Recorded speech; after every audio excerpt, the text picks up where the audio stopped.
Hello students, कैसे हैं आप लोग। स्वागत है आपका आज की क्लास में। आज हम लोग प्रसूति तंत्र का पहला यूनिट, जिसमें प्रसूति तंत्र की परिभाषा, महत्व एवं इतिहास, इसके बारे में पढ़ेंगे। तो आइए देखते हैं प्रसूति तंत्र के डेफिनेशन या परिभाषा में क्या बताया गया है। प्रसूति तंत्र दो शब्दों के योग से बना है, एक है प्रसूति, दूसरा है तंत्र। प्रसूति शब्द की निरुक्ति में कहा गया है कि ये प्र प्लस सु धातु और तिन प्रत्यय से बना है। इसका अर्थ क्या होता है? इसका अर्थ होता है प्रसर्जन, जनन, प्रसव, जन्म देना, पैदा करना या गर्भमोचन। तंत्र शब्द का अर्थ होता है मुख्य विषय, सिद्धांत, नियम अथवा किसी भी कार्य को संपादित करने की ठीक पद्धति, वाद, शास्त्र, वैज्ञानिक कृति आदि।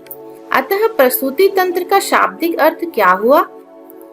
वह शास्त्र या वैज्ञानिक कृति जिसमें संतान के उद्भव, विकास एवं प्रसव से संबंधित नियमों, सिद्धांतों का मुख्य विषय के रूप में विवेचन हो तथा संतान उत्पादन क्रिया को संपादित कराने की उपयुक्त विधि बतलाई गई हो। मॉडर्न साइंस में या अंग्रेजी में इसे ऑब्स्टेट्रिक्स कहा जाता है। यह शब्द लैटिन भाषा के ऑब्स्टेट्रिक्स शब्द से बना है, जिसका अर्थ होता है मिडवाइफ। एक मिडवाइफ क्या होती है? मिडवाइफ ऐसी स्त्री को कहा जाता है जिसे प्रसव के समय दूसरी स्त्री या चिकित्सक को सहायता प्रदान करने के लिए प्रशिक्षित किया जाता है। आजकल यह काम विशेष रूप से प्रशिक्षित परिचारिकाएं या नर्स करती हैं, जैसे कि यहाँ आप लोगों को प्रशिक्षित किया जा रहा है। मिडवाइफ से ही मिडवाइफरी शब्द बना है, जो आज दिन प्रसूति तंत्र के पर्याय के रूप में ग्रहण किया जाने लगा है। यहाँ पे आप लोग जो कोर्स कर रहे हो उसका नाम भी जीएनएम है। इसका मतलब क्या होता है, आइए जान लेते हैं। General nursing and midwifery. तो जनरल नर्सिंग में आपको साधारणतः जो भी बीमारियां होती हैं उसमें पेशेंट की केयर कैसे लेनी चाहिए वो सिखाया जाता है, लेकिन मिडवाइफरी में आपको एक प्रेग्नेंट लेडी की केयर कैसे लेनी है, प्रेगनेंसी के दौरान, प्रसव के दौरान और प्रसव के बाद माँ और बच्चे की केयर कैसे लेनी है, ये सिखाया जाता है। स्टेडमैन मेडिकल डिक्शनरी में ये बताया गया है कि the branch of medicine that has to do with the care of pregnant women during pregnancy, parturition and puerperium. और बटरवर्थ मेडिकल डिक्शनरी में बताया गया है कि obstetric is that branch of medicine and surgery dealing with the care of women during pregnancy, child birth and puerperium. तो यहाँ हम लोग तीन टर्म्स देख सकते हैं, एक है प्रेगनेंसी, दूसरा है पार्चुरेशन और तीसरा है आपका परप्यूरियम। इन शब्दों का मतलब क्या होता है ये हम आगे स्लाइड्स में देखेंगे। प्रसूति तंत्र चिकित्सा शास्त्र तथा शल्य विज्ञान की वह शाखा है जो स्त्री के जीवन में घटित होने वाले गर्भावस्था, प्रसव, जन्म एवं प्रसवोत्तर देखभाल आदि घटनाक्रमों एवं उनके कुशल संपादन के लिए की जाने वाली व्यवस्थाओं एवं प्रबंध कौशलों से संबंध रखता है। तो जो तीन शब्द या टर्म्स हमने डेफिनेशन में देखे थे, आइए जानते हैं उनका मतलब क्या है। सबसे पहला टर्म है आपका प्रेगनेंसी। संतान के माता के गर्भ में अस्तित्व में आने यानी from the time of conception के समय से लेकर सामान्यतया लगभग 9 महीने तक, जब तक वह माता के गर्भ में रहकर पलती है, उस अवस्था को गर्भावस्था मानी जाती है। दूसरा टर्म आपका है पार्चुरेशन। गर्भावस्था के अंत में प्रसव पीड़ा के आरंभ होने से लेकर जब तक गर्भ माता के प्रजनन पथ से होता हुआ बाहर नहीं आ जाता, यानी प्रसवावस्था, लेबर मानी जाती है। संतान का जन्म प्रसवावस्था के अंतिम चरण की चरम परिणति है। तो पार्चुरेशन को हम चाइल्ड बर्थ प्रोसीजर भी कह सकते हैं और लेबर भी कह सकते हैं। ये तीनों ही टर्म्स आपके प्रसवावस्था को ही डिनोट करते हैं। जो तीसरा टर्म हमने पढ़ा था वो है परप्यूरियम। संतान की उत्पत्ति के बाद जब तक स्त्री का गर्भाशय सिकुड़ कर अपने सामान्य अवस्था में नहीं आ जाता तथा स्त्री पूर्ववत स्वस्थ नहीं हो जाती, प्रसूति की अवस्था मानी जाती है। इस अवस्था में माता और नवजात शिशु की विशेष देखभाल की आवश्यकता होती है। इसी को प्रसवोत्तर देखभाल या आफ्टर केयर की संज्ञा दी जाती है। इस अवधि में थोड़ी सी भी असावधानी माता या नवजात के लिए गंभीर संकट उत्पन्न कर सकती है। तो ये जो परप्यूरियम का पीरियड होता है, इस पीरियड को परप्यूरियल पीरियड भी कहा जाता है या सूती का काल कहा जाता है। इस काल में माता को सूतिका और बच्चे को नवजात कहा जाता है। तो परप्यूरियल पीरियड में माँ और बच्चे दोनों की केयर लेना बहुत ही जरूरी होती है। आइए जानते हैं अब प्रसूति तंत्र के महत्व के विषय में। तो इसके महत्व में क्या क्या बताया गया है। सबसे पहले पुनरुत्पादन प्रक्रिया संबंधित ज्ञान इसमें दिया गया है। दूसरा, प्रजा उत्पादन की क्रिया को नियमित नियंत्रण कैसे किया जाए ये बताया गया है। तीसरा, प्रजा उत्पादन का मुख्य आधार माता है, तो माता की केयर कैसे लेनी चाहिए ये बताया गया है। और आखिरी में गर्भधारण से लेकर संतान जन्म होने की प्रक्रिया तक समस्त स्तर पर प्रसूति तंत्र को महत्वपूर्ण माना गया है। आइए इसके बारे में थोड़ा विस्तार से पढ़ लें।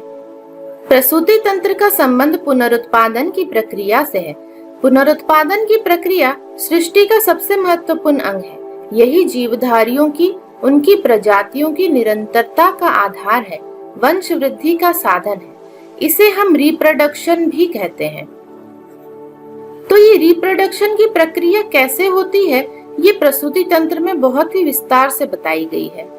दूसरा, प्रजा उत्पादन की क्रिया को नियमित नियंत्रित कर जहाँ एक और मनचाही संतानों को मनचाहे समयांतर काल के बाद उत्पन्न किया जा सकता है, वहीं दूसरी ओर उनकी संख्या को भी सीमित किया जा सकता है।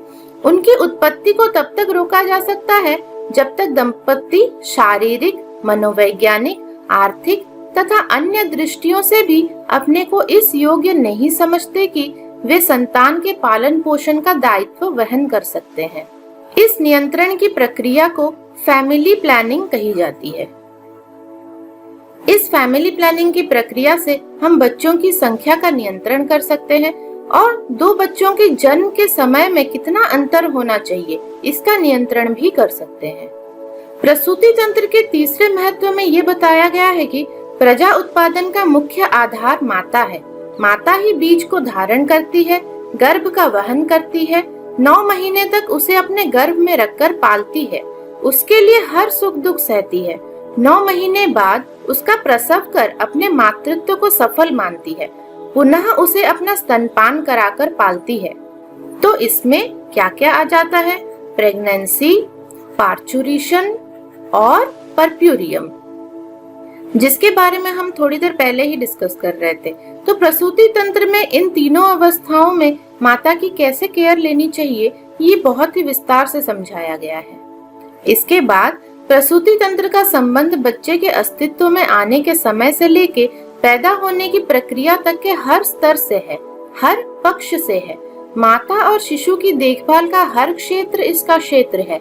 वंश वृद्धि की गुणात्मकता और परिमाणात्मकता दोनों इसी पर निर्भर है। इसी से हम इसके महत्व का आंकलन कर सकते हैं। आइए प्रसूति तंत्र के इतिहास पर थोड़ा प्रकाश डाला जाए। आयुर्वेद में प्रसूति तंत्र और स्त्री रोग विज्ञान को कौमार भृत्य में ही समाविष्ट किया गया है। देखिए यहाँ पे श्लोक में भी लिखा है, गर्भोपक्रम विज्ञानं सूतिको उपक्रमस् तथा बालानां रोगशमनी क्रिया बाल चिकित्सितम। बाल चिकित्सा कौमार भृत्य का ही एक और नाम है। इसमें क्या क्या अंतर्भाव किया गया है देखिए। गर्भो उपक्रम विज्ञानम यानी गर्भ का विकास कैसे होता है, माता के शरीर में क्या क्या परिवर्तन आता है, वो सब गर्भो उपक्रम विज्ञान में बताया जाता है। सूतिको उपक्रमस् तथा सूतिका काल में क्या क्या चेंजेस आते हैं, सूतिका काल में क्या क्या केयर ली जाती है, ये सूतिका उपक्रम में बताया जाता है। बालानां रोग शमनी, बालानां रोग शमनी, बच्चा जब पैदा हो जाता है, बच्चे के पैदा होने से लेकर यानी नियोनेट अवस्था से लेकर इसकी बालावस्था जो कि 14 साल तक चलती है, उस दौरान बच्चों में क्या क्या रोग पाए जाते हैं और उनकी चिकित्सा कैसे की जाती है, ये सारी क्रियाएं या ये सारी बातें आपको बाल चिकित्सा या कौमार भृत्य में बताई जाती है।